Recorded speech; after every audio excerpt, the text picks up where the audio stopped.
Ďakujem. Eva, ďakujem. Dobré ráno. Spadlo sa dobre? Hey. To be free, my wife is from Slovakia, but I will change to English because here it stops. I can order some wine and some pivo, but then it's okay. Good morning. Why are we, as the West, so successful in innovation? What happened to the West? We are really one of the best innovative societies in the world. I think there are three things. We have a government by consent. Okay, you are not so successful in this, but you know, you are a new democracy. It will happen sometime. We have freedom of speech, freedom of expression. I think this is a great good. You think, okay, that's okay. No, it's not about Twitter. It's about having ideas, sharpening to other ideas, to get further and to get a next step and to speed up innovation. And I was talking to some young wine farmers in Modera last weekend. And what I think was very interesting, they said, we have own private property, we have our own vineyards to make wine better than it was before. And this was very interesting. I saw some young wine farmers working hard with their families in the mountains and make better wine. There's a lot of innovation in wine in Slovakia too. But it's not about wine, it's about innovation. And I take you with me how to create better future economies.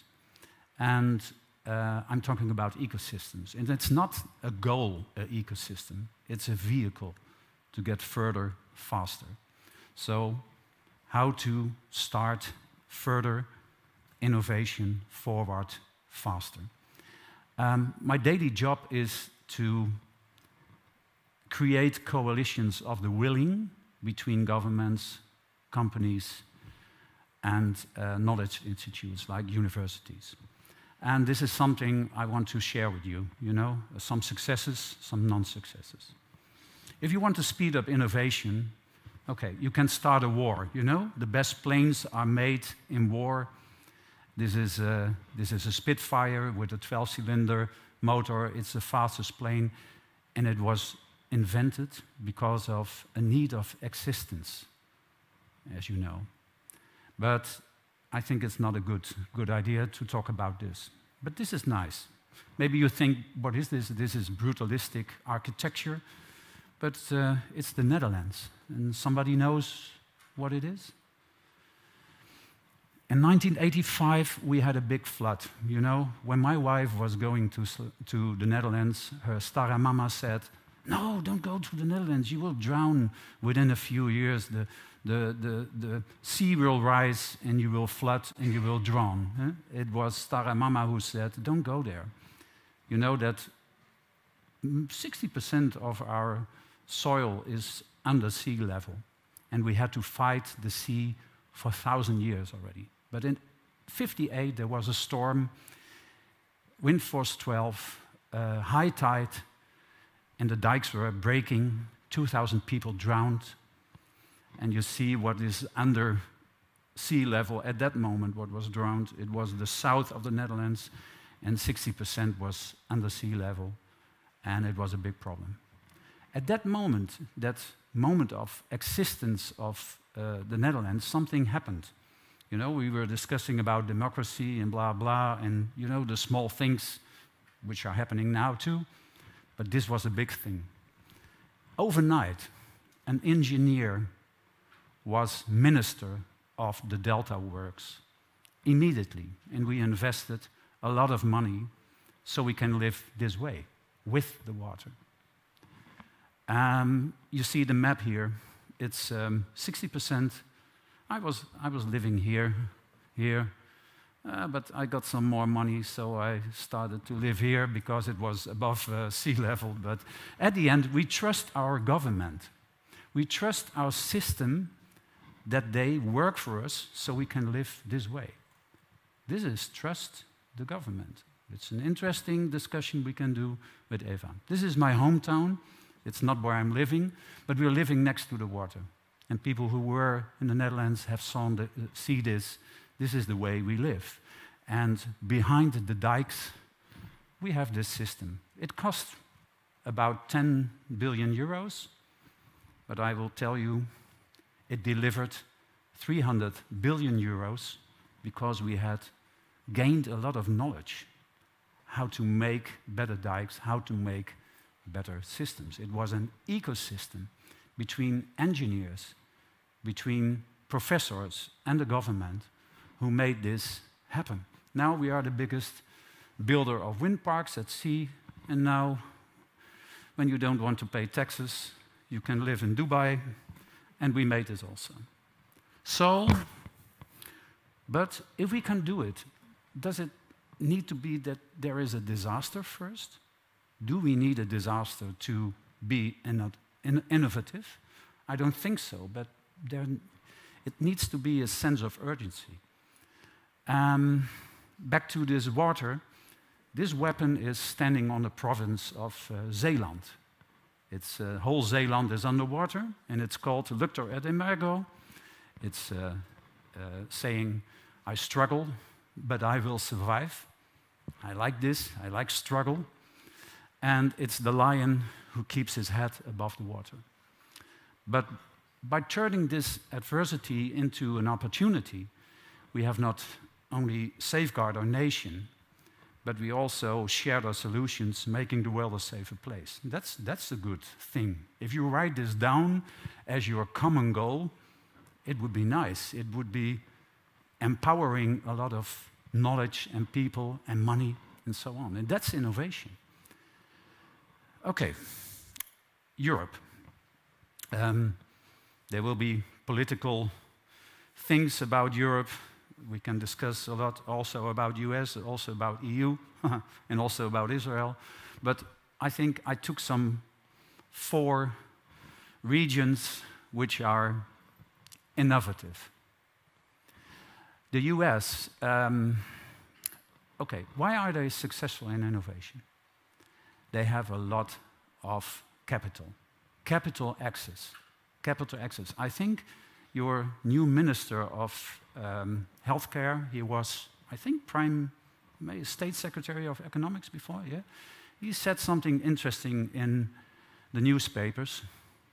I don't know if it's the only thing he said what was interesting, but what was very interesting is that Slovakia is undercapitalized country.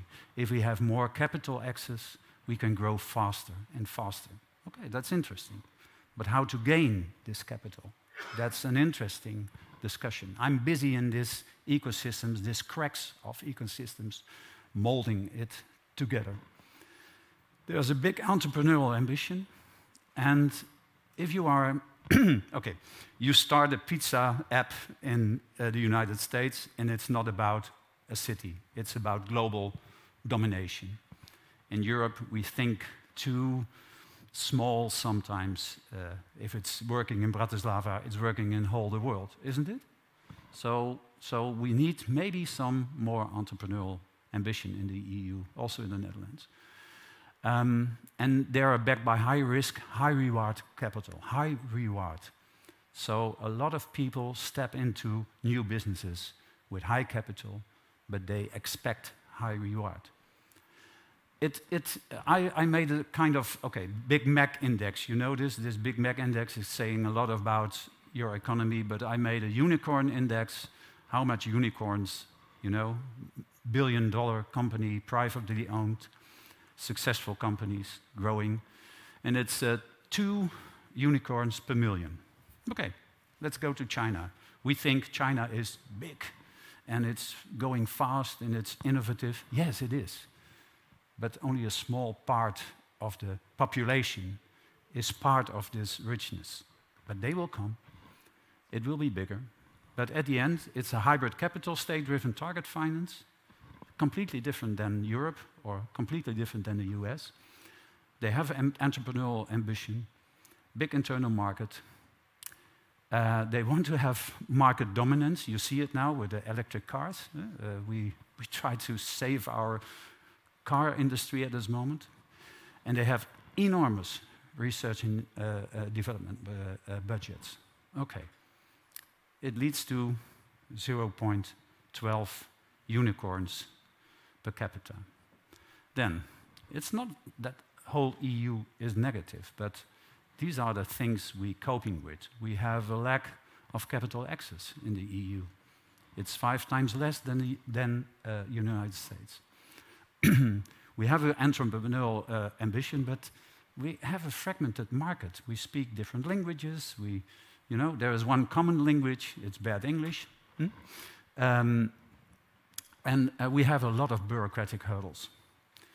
We organize something above our countries, which is like interesting, but it's very young, and I think it's not really, let's say, a government by consent sometimes. And we have to challenge the bridging between research. There's a lot of smart people in the EU, but bridging it to commercialization is quite difficult. Okay, and Israel. Yeah, it's a little bit sensitive, but then you are awake, you can think on it the whole day. But there's a proactive policy.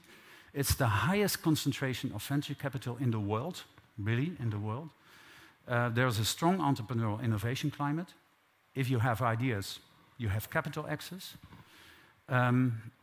It's a very diverse country. I have a good friend in Tel Aviv. He has an IT company. He is very successful. Everyone is working there from the whole of the world. That's a very good cooperation. They want to have a market dominance, and this is very good. Collaboration of a common goal. And it leads to disposition in the world. And 10 of the, let's say, unicorns per million. Okay.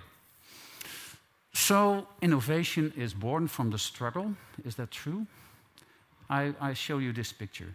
I like it a lot. If you went on vacation and you wanted to have contact with your family, do some filming, do your bank account, you needed this stuff in the trunk of your car, and now you have access with this. And when it started, I think some 20 years ago, we can't think how it was before, isn't it? We can pay our bills, we can do everything, we can have contact. And it is one of the biggest, I think, innovations in the world. I have still 2 minutes or not? Yes. Yes, that's good. And he said, leadership is not managing. Take smart people in your company and have a common goal. I think we can learn a lot from this, but also how to execute. And it brought not Apple a lot of money, but the developers. And also here are a lot of developers who are earning money from the system. Okay. I take you with me in an ecosystem I'm working in this moment, this very moment. And it's about the next thing. This is, again, the Netherlands. We have big chemical plants. 33% of the energy is coming from these plants. This is a chemical plant, and it's fed by gas, natural gas. To picture this, the northern Netherlands has the biggest gas reserve next to Siberia. But we closed it because of earthquakes. So we needed new feedstock for our chemical plants. So we made a plan with government, universities, and entrepreneurs about how to feed these plants for the future. There are 10,000 jobs involved, and we need material. We need stuff, So building big, you saw it at the picture, wind parks at sea, making electricity and green hydrogen to feed as a feedstock, but also as an energy, and to make a green circular ecosystem with the smartest people from companies, with the smartest people from universities, and with the smartest people from government. There was a big search, but we found them. So if you look to this, we build a coalition of the willing with 3 parties, with everyone his own job within it, at the same level. No one is ruling. We don't have alpha males in this system. We have a governance which is working very good together on one common goal, and it's called changing the nature of chemistry. And changing the nature of chemistry is quite successful. We started in 2020 with counting how much carbon we needed to, let's say, innovate. And we see that a lot of recycling and bio-based. We draw a new ecosystem for it, and what we did too, is we made an agenda which capitalized almost 2.5 billion euros to invest in this system. We also did some very nice acquisitions of circular companies. Avantium is making plastics from biomass. That's interesting. Plastics from biomass, which is biodegradable. It's not PET, it's PEF. It's from fructose. And BioBTX to make new green building blocks. So we did 3.1 billion investment, 300 million new co-investments in FDI, and we created 3,000 new jobs in 6 years. And still we have 5,000 job offers. Ecosystems, 3 pillars. Align around common goals, define your shared ambitions to drive collaboration, lead within your role. Government has to step back a little in their role. And also, we try to get new system of permitting process. This was the biggest challenge we had, permitting process, not in 4 years, but in half year. And I think together we showed that we were stronger and faster. That's 50 minutes, or not? Exactly. You are already 2 minutes over your... Oh, I'm over you, yeah.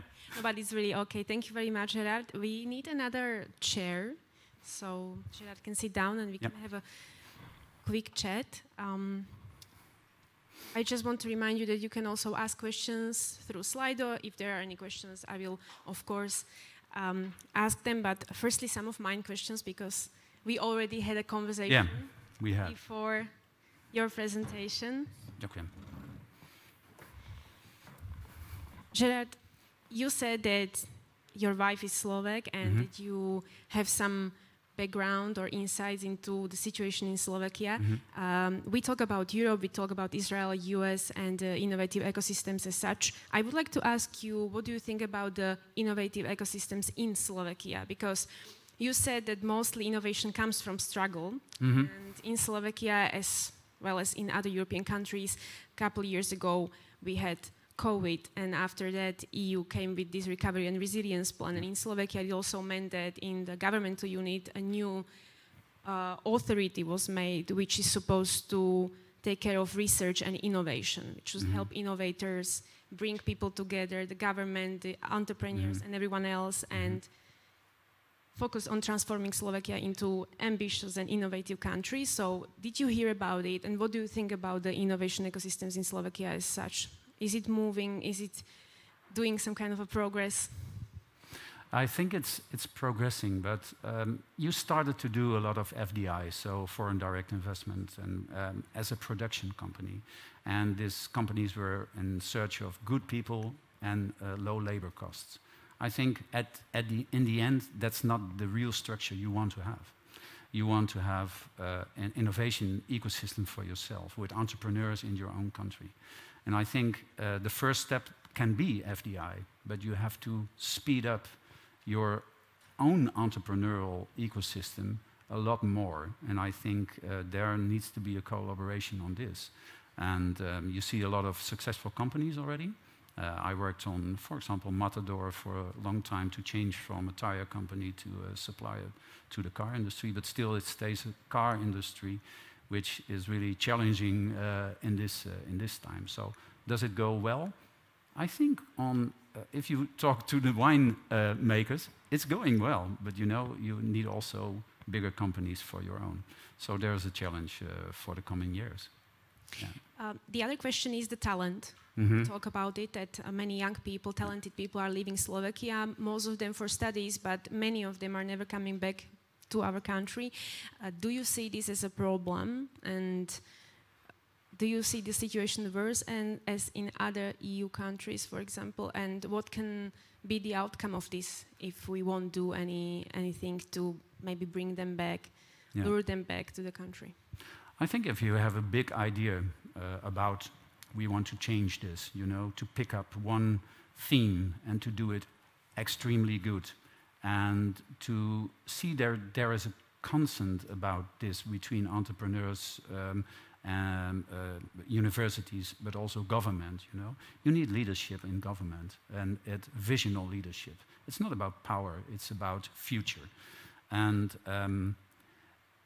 I think it's an interesting problem, challenge you have at this moment, because I know a lot of people who are leaving the country, and that's not a good way, and they're smart people.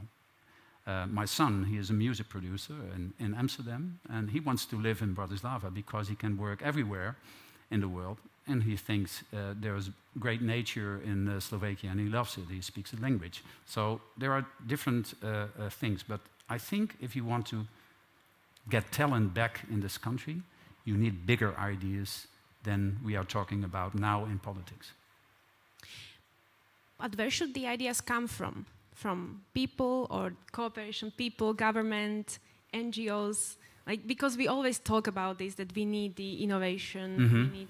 So from which the innovation comes from? From the talk, or the cooperation, or the strategy is missing? Still freedom of expression. That you can say anything you want without being afraid that it's getting in your job. You know, what you see in a lot of companies in the Netherlands, if you are on the work floor, you can go to the CEO and say, "This is not going well. We have to change this." And I think this culture, this idea of working together, has to change in Slovakia. Still, there is a lot of hierarchy, also in companies. And if you cut this out, to be an entrepreneur who thinks, okay, what is happening downstairs is more important what we do in the boardroom, then something is changing. That's everywhere, in companies, government, maybe also universities. Okay. Our time is unfortunately up, so thank you very much, Gerard, for your insightful overlook of the situation, not only in Europe, but also in Slovakia. Thanks. This was Gerard de Boer. Thank you. Thank you very much.